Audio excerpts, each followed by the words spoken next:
दोस्तों नमस्कार, स्वागत है आपका एक बार फिर से हमारे YouTube चैनल में।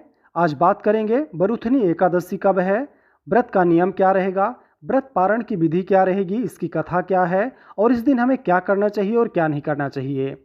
दोस्तों, वैशाख माह में पड़ने वाली एकादशी को बरुथनी एकादशी के नाम से जाना जाता है। यह व्रत भगवान विष्णु के 12 अवतार को समर्पित है।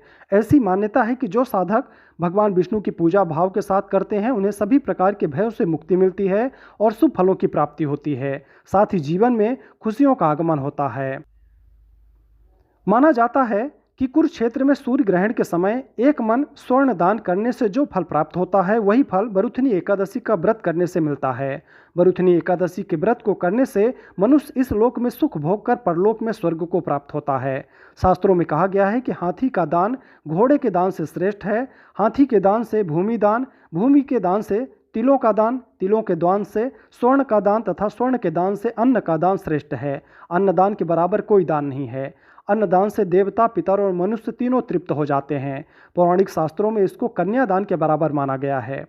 बरुथनी एकादशी के व्रत से अन्नदान तथा कन्यादान दोनों के बराबर फल मिलता है। जो मनुष्य लोभ के वश होकर कन्या का धन लेते हैं वो प्रलय काल तक नरक में वास करते हैं या उनको अगले जन्म में बिलाव का जन्म लेना पड़ता है। जो मनुष्य प्रेम एवं धन सहित कन्या का दान करते हैं उनके पुण्य को चित्रगुप्त भी लिखने में असमर्थ हैं। उनको कन्यादान का फल मिलता है। इसी एकादशी के प्रभाव से राजा मांधाता स्वर्ग प्राप्त हुए थे। इस एकादशी व्रत को जो मनुष्य विधिवत करते हैं उनको स्वर्ग लोक की प्राप्ति होती है। इसका फल गंगा स्नान के फल से भी अधिक है। इस व्रत के महात्म को पढ़ने से 1000 गोदान का फल मिलता है। अतः मनुष्यों को जीवन में धर्म कर्म को स्थान देते हुए जीवन यापन करना चाहिए तथा पाप कर्मों से दूरी बनाकर रखना चाहिए। यह एकादशी सौभाग्य देने वाली तथा सब पापों को नष्ट करके अंत में मोक्ष देने वाली मानी गई है। मान्यता अनुसार यदि कोई अभागन स्त्री यह एकादशी व्रत करती है तो उसके सौभाग्य मिलता है। इस व्रत से मनुष्य अनंत सुख भोग कर स्वर्ग को प्राप्त होता है। अब आइए दोस्तों जानते हैं पहले इस कथा के बारे में। एक बार धर्मराज युधिष्ठिर ने भगवान श्री कृष्ण से कहा, हे भगवान, मैं आपको नमस्कार करता हूँ। वैशाख मास के कृष्ण पक्ष की एकादशी का क्या नाम है, उसकी कथा क्या है, आप विस्तार पूर्वक मुझसे कहिए। इस पर भगवान श्री कृष्ण कहने लगे, हे राजेश्वर, इस एकादशी का नाम बरुथनी है। यह सौभाग्य देने वाली, सब पापों को नष्ट करने वाली तथा अंत में मोक्ष प्रदान करने वाली मानी गई है। इसकी कथा यह है कि प्राचीन काल में नर्मदा नदी के तट पर मांधाता नामक राजा राज्य करते थे। वह अत्यंत दानशील तथा तपस्वी थे। एक दिन जब वह जंगल में तपस्या कर रहे थे तभी न जाने कहां से एक जंगली भालू आया और राजा का पैर चबाने लगा। राजा पूर्ववत अपनी तपस्या में लीन रहा। कुछ देर बाद पैर चबाते चबाते भालू राजा को घसीट कर पास के जंगल में ले गया। राजा बहुत घबराया, मगर तापस धर्म अनुकूल उसने क्रोध और हिंसा न करके भगवान विष्णु से प्रार्थना की। इसी प्रकार से करुण भाव से भगवान विष्णु को पुकारा। उसकी पुकार सुनकर भगवान श्री हरि विष्णु प्रकट हुए और उन्होंने चक्र से भालू को मार डाला। राजा का पैर भालू पहले ही खा चुका था। इससे राजा बहुत ही शोकाकुल हुआ।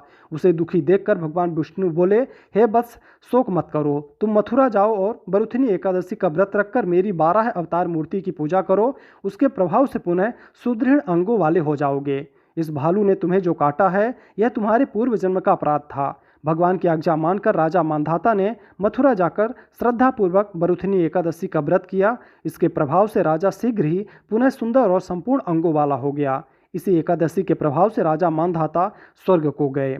अतः जो भी व्यक्ति भय से पीड़ित है उसे बरुथनी एकादशी का व्रत रखकर भगवान विष्णु का स्मरण और ध्यान करना चाहिए। इस व्रत को करने से समस्त पापों का नाश तथा सभी कष्टों से मुक्ति होती है और अंत में व्यक्ति को मोक्ष की प्राप्ति होती है। अब आइए दोस्तों जानते हैं कि बरुथनी एकादशी कब है। हिंदू पंचांग के अनुसार वैशाख महीने की कृष्ण पक्ष की एकादशी तिथि 3 मई 2024 रात्रि 11:24 पर शुरू होगी। वहीं इसका समापन अगले दिन 4 मई 2024 को रात्रि 8:38 पर हो गया। उदय तिथि को देखते हुए यह व्रत 4 मई को रखा जाएगा। इसके साथ ही इसकी पूजा प्रातः 7:18 से प्रातः 8:58 के बीच रहेगी। दोस्तों, इस एकादशी के दौरान मांस, मछली, प्याज, लहसुन, अंडे और शराब आदि तामसिक चीज़ों का सेवन ना करें। इसके अलावा भक्तों को अनाज और फलियां खाने से बचना चाहिए। इस दिन तुलसी के पत्ते भूलकर भी ना तोड़ें।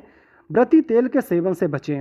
इस दिन देसी घी का उपयोग करने की सलाह दी जाती है। भक्त अपने बाल दशमी तिथि के दिन व एकादशी तिथि के दिन बिल्कुल न कटवाएं, बल्कि उससे पहले कटवा लें या उसके बाद कटवाएं।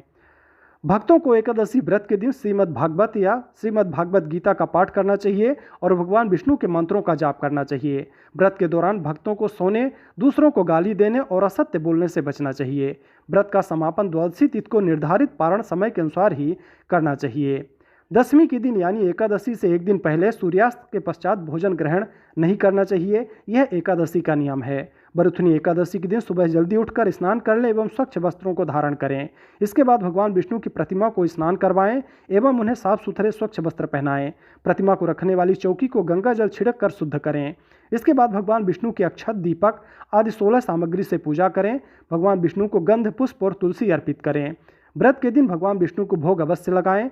रात के समय भगवान विष्णु एवं देवी लक्ष्मी की पूजा करें। अगले दिन सुबह स्नान करके पूजा करें और यदि संभव हो तो किसी ब्राह्मण को भोजन जरूर कराएं। बरुथनी एकादशी के दिन ध्यान रखने वाली बातें। हिंदू मान्यताओं के अनुसार पीपल के पेड़ में भगवान विष्णु का वास होता है, इसलिए बरुथनी एकादशी के दिन पीपल के पेड़ पर जल चढ़ाना शुभ माना गया है। बरुथनी एकादशी के दिन भगवान विष्णु को पीला फल, पीले रंग की मिठाई का भोग लगाना अत्यंत शुभ माना गया है। एकादशी के दिन भगवान विष्णु के साथ साथ माँ लक्ष्मी की भी पूजा करने से घर में सुख, समृद्धि एवं धन का आगमन निरंतर होता रहता है। दोस्तों, एकादशी व्रत के दौरान भगवान श्री विष्णु की पूजा में शंख का इस्तेमाल जरूर करें। ऐसा करना बहुत ही शुभ माना गया है। बरुथनी एकादशी के दिन शंख से भगवान श्री विष्णु को स्नान कराएं और इसके बाद पूजा के दौरान इस शंख को बजाएं। इस उपाय को करने से श्रीहरि की कृपा से साधक को मनचाहा वरदान प्राप्त होता है। बरुथनी एकादशी के दिन भगवान श्री विष्णु की कृपा प्राप्ति के लिए पूजा के दौरान विष्णु जी को भोग में तुलसी के पत्ते जरूर अर्पित करें। तुलसी जी को विष्णु प्रिया भी कहा जाता है। ऐसे में एकादशी पर भगवान विष्णु को तुलसी का भोग लगाने से विष्णु जी अत्यंत प्रसन्न होते हैं। चाहे आपके पास पूजा पाठ का कोई सामान हो, फूल हो, फल हो या ना हो, इससे भगवान विष्णु को कोई फर्क नहीं पड़ता है। लेकिन अगर आपके पास तुलसी नहीं है, तुलसी दल नहीं है, उससे भगवान विष्णु का पूजन नहीं किया जाता है, तो आपकी सारी पूजाएं व्यर्थ मानी जाती हैं। इसलिए आपको तुलसी का भोग जरूर लगाना चाहिए। लेकिन इस बात का ध्यान रखें कि एकादशी के दिन तुलसी के पत्ते नहीं तोड़ने चाहिए और ना ही तुलसी में जल अर्पित करना चाहिए, क्योंकि भगवान विष्णु की पूजा में तुलसी निरंतर ध्यान में लगी रहती हैं और खासकर एकादशी के दिन वो भी भगवान विष्णु का एकादशी का व्रत रखती हैं, इसलिए उनके व्रत को भंग नहीं किया जाता है। इसलिए एकादशी के दिन ना तो तुलसी को जल देना चाहिए और ना ही उनके पत्तों को तोड़ना चाहिए। ऐसे में विष्णु जी के भोग के लिए पहले ही तुलसी के पत्ते उतार कर रख लेने चाहिए। तो दोस्तों, ये जानकारी थी बरुथनी एकादशी के बारे में। जानकारी आपको कैसी लगी आप हमें कमेंट ज़रूर करें। वीडियो अच्छी लगी हो तो लाइक करें। चैनल में अगर आप नए हैं तो चैनल को सब्सक्राइब करें। हम आपके लिए ऐसे ही धार्मिक वीडियो इसी चैनल पर लेकर आते रहेंगे। जय श्री हरि।